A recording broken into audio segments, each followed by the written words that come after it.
असम के गवर्नर श्रीमान गुलाबचंद कटारिया जी, मुख्यमंत्री श्रीमान हेमंता बिस्वा शर्मा जी, केंद्रीय मंत्रिमंडल के मेरे सहयोगी, देश के आरोग्य मंत्री मनसुख मांडविया जी,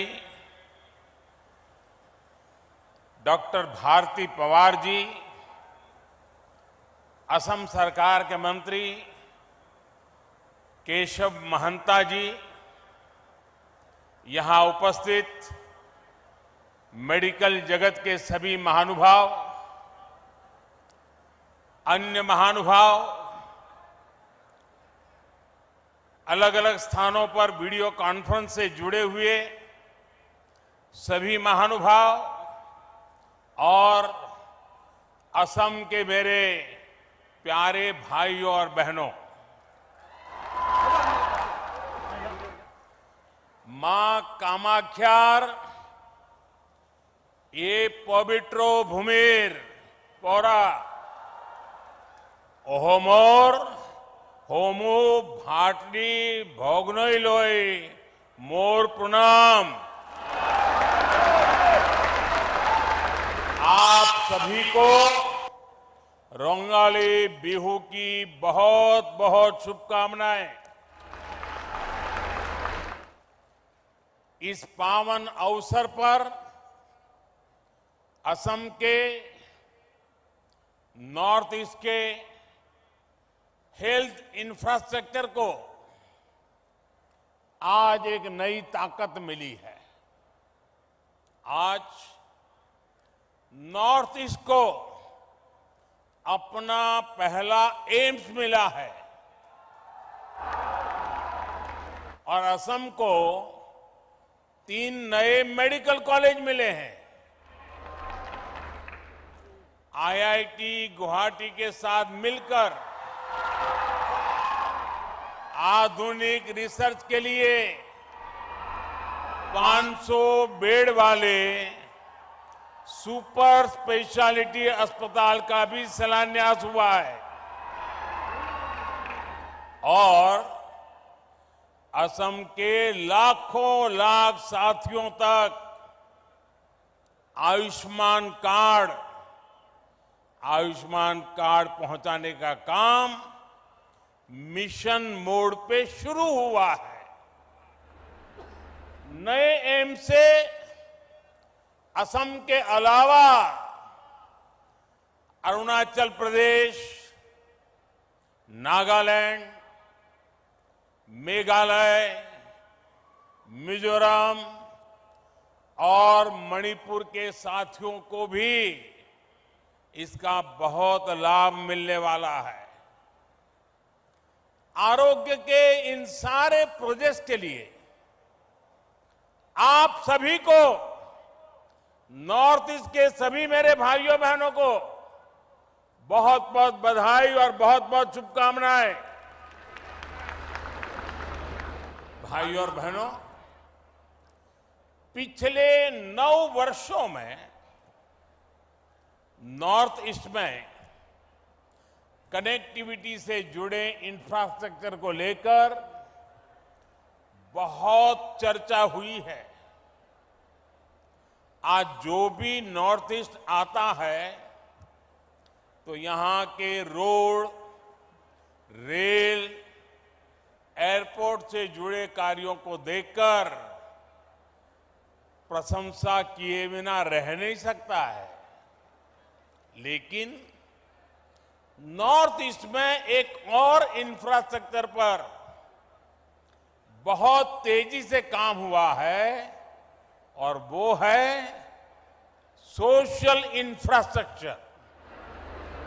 यहां शिक्षा और स्वास्थ्य की सुविधाओं का जो विस्तार हुआ है वो वाकई दोस्तों अभूतपूर्व है। पिछले वर्ष जब मैं डिब्रूगढ़ आया था तो असम के अनेक जिलों में मुझे एक साथ कई अस्पतालों का शिलान्यास और उद्घाटन करने का अवसर मिला था। आज एम्स और 3 मेडिकल कॉलेज आपको सौंपने का मुझे सौभाग्य मिला है। बीते वर्षों में असम में डेंटल कॉलेजों की सुविधा का भी विस्तार हुआ है। इन सभी को नॉर्थ ईस्ट में लगातार बेहतर होती रेल रोड कनेक्टिविटी से भी मदद मिल रही है। विशेष रूप से गर्भावस्था के दौरान महिलाओं को जो समस्या आती थी वो अब दूर हुई है। इससे माता और बच्चे के जीवन पर संकट बहुत कम हुआ है। आजकल एक नई बीमारी देखने को मिल रही है। मैं देश में कहीं भी जाता हूं, उत्तर में, दक्षिण में, नॉर्थ ईस्ट में, पिछले 9 वर्षों में हुए विकास की चर्चा करता हूं तो कुछ लोगों को बहुत परेशानी हो जाती है। ये नई बीमारी है। वो शिकायत करते हैं कि दशकों तक उन्होंने भी देश पर राज किया है, उन्हें क्रेडिट क्यों नहीं मिलता। क्रेडिट के भूखे लोगों और जनता पर राज करने की भावना ने देश का बहुत अहित किया है। अरे जनता तो जनार्दन का रूप होती है, ईश्वर का रूप होती है। पहले वाले क्रेडिट के भूखे थे, इसलिए नॉर्थ ईस्ट उन्हें दूर लगता था। एक परायेपन का भाव उन्होंने पैदा कर दिया था। हम तो सेवा भाव से, आपके सेवक होने की भावना से, समर्पण भाव से आपकी सेवा करते रहते हैं। इसलिए नॉर्थ ईस्ट हमें दूर भी नहीं लगता और अपनेपन का भाव भी कभी भी कम नहीं होता है। मुझे खुशी है कि आज नॉर्थ ईस्ट में लोगों ने विकास की बागडोर आगे बढ़कर खुद संभाल ली है। वो नॉर्थ ईस्ट के विकास से भारत के विकास के मंत्र को लेकर आगे बढ़ रहे हैं। विकास के इस नए आंदोलन में केंद्र सरकार एक दोस्त बनकर, एक सेवक बनकर, एक साथी बनकर सभी राज्यों के साथ काम कर रही है। आज का ये आयोजन भी इसी का एक जीता जागता उदाहरण है। साथियों, दशकों तक हमारा पूर्वोत्तर कई और चुनौतियों से जूझता रहा है। जब किसी सेक्टर में परिवारवाद, क्षेत्रवाद, भ्रष्टाचार और अस्थिरता की राजनीति हावी होती है, तब विकास होना असंभव हो जाता है। और यही हमारे हेल्थ केयर सिस्टम के साथ हुआ। दिल्ली में जो एम्स है वो 50 के दशक में बना था। देश के कोने कोने से लोग आकर दिल्ली एम्स में इलाज कराते थे, लेकिन दशकों तक किसी ने ये नहीं सोचा कि देश के दूसरे हिस्सों में भी एम्स खोलने चाहिए। अटल जी की जब सरकार थी तो उन्होंने पहली बार इसके लिए प्रयास शुरू किए थे, लेकिन उनकी सरकार जाने के बाद फिर सबका ठप पड़ गया।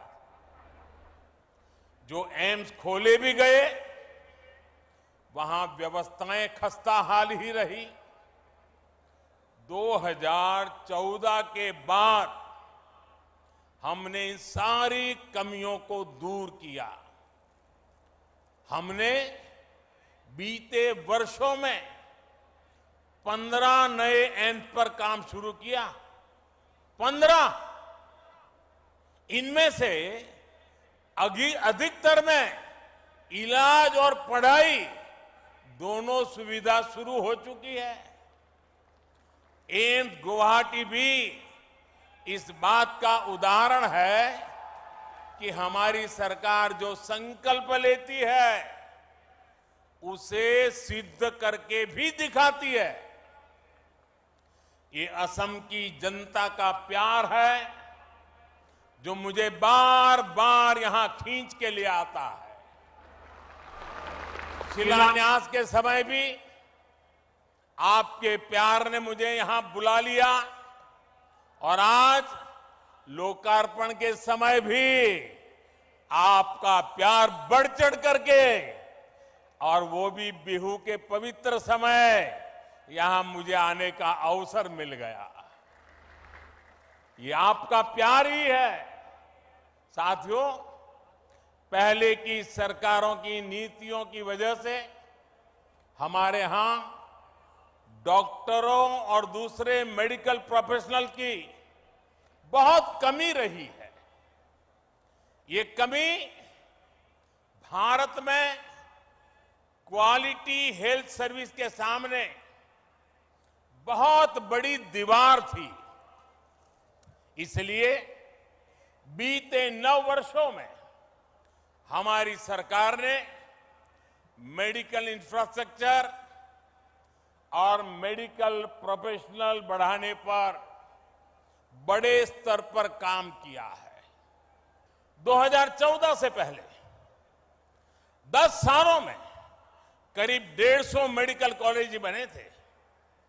पिछले 9 वर्षों में हमारी सरकार में करीब 300 नए मेडिकल कॉलेज बने। पिछले 9 वर्षों में देश में एमबीबीएस सीटें भी 2 गुनी बढ़कर 1 लाख से अधिक हो चुकी है। पिछले 9 वर्षों में देश में मेडिकल की पीजी सीटों में भी 110% की बढ़ोतरी हुई है। हमने मेडिकल शिक्षा के विस्तार के लिए नेशनल मेडिकल कमीशन की स्थापना की है। पिछड़े परिवारों को, बैकवर्ड फैमिलीज के बच्चे डॉक्टर बन सके, इसके लिए हमने आरक्षण की सुविधा का भी विस्तार किया है। दूर दराज वाले क्षेत्रों के बच्चे भी डॉक्टर बन सके, इसलिए हमने पहली बार भारतीय भाषाओं में मेडिकल की पढ़ाई का विकल्प दिया है। इस वर्ष के बजट में 150 से अधिक नर्सिंग कॉलेज खोलने का ऐलान भी किया गया है। अगर मैं नॉर्थ ईस्ट की बात करूं तो यहां भी बीते 9 वर्षों में मेडिकल कॉलेज की संख्या 2 गुने से अधिक हो चुकी है। अभी अनेक मेडिकल कॉलेजों पर काम चल रहा है। कई नए मेडिकल कॉलेज यहां बनने जा रहे हैं। बीते 9 वर्षों में नॉर्थ ईस्ट में मेडिकल की सीटों की संख्या भी बढ़कर के पहले के मुकाबले 2 गुनी हो चुकी है। भाइयों और बहनों, आज भारत में हेल्थ सेक्टर में इतना काम इसलिए हो रहा है क्योंकि आप सभी देशवासियों ने 2014 में एक स्थिर और मजबूत सरकार बनाई। भाजपा की सरकारों में नीति, नियत और निष्ठा किसी स्वार्थ से नहीं बल्कि राष्ट्र प्रथम, देशवासी प्रथम, इसी भावना से हमारी नीतियां तय होती है। इसलिए हमने वोट बैंक के बजाय देश की जनता की मुश्किलों को कम करने पर फोकस किया। हमने लक्ष्य बनाया कि हमारी बहनों को इलाज के लिए दूर ना जाना पड़े। हमने तय किया कि किसी गरीब को पैसे के अभाव में अपना इलाज न टालना पड़े। हमने प्रयास किया कि हमारे गरीब परिवारों को भी घर के पास ही बेहतर इलाज मिले। साथियों, मैं जानता हूं कि इलाज के लिए पैसे ना होना गरीब की कितनी बड़ी चिंता होती है।